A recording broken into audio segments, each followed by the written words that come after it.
Un fond, plus un fond, plus un fond, plus un fond. Ça fait bientôt tout un tas de fonds. C'est bien malgré moi que j'ai commencé à chanter dans les bars. Moi, à Kiki de Montparnasse, j'avais un petit truc en plus. C'est que je les inspirais, les artistes. Kiki, le Montparnasse des années folles, c'est un spectacle pétillant, plein de joie, parce qu'on a voulu s'axer sur cette joie de vivre qu'elle avait et son envie de donner de la gaieté aux gens.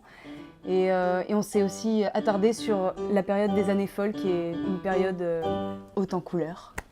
C'est le moins qu'on puisse dire. C'est une des époques de l'histoire où le rayonnement artistique de Paris dans le monde entier a été le plus fort. Mais arrête Marcel, c'est pas ça du tout. Et c'est pas par hasard que ça s'est appelé les années folles. Ça a été une libération des mœurs, après la libération tout court. Me v'là embarqué dans le tourbillon de la vie. De toute façon, entre nous, j'aurais été capable de mettre mon cul sur ma tête pour avoir mes entrées à la rotonde. Réplique authentique de Kiki de Montparnasse. Non mais vous savez pas qui je suis, moi je peux vous dire que j'ai le bras long. Vous allez voir dans tout Paris, je vais vous faire une réputation. En fait, la vie de Kiki de Montparnasse est grisante de sa naissance à la fin de son parcours. C'est-à-dire que chaque minute est un enchantement et on pourrait faire un spectacle de chacune des années de sa vie. Je marche dans Paris, la ville est à moi. Les grands arbres de nuit m'applaudissent tout bas.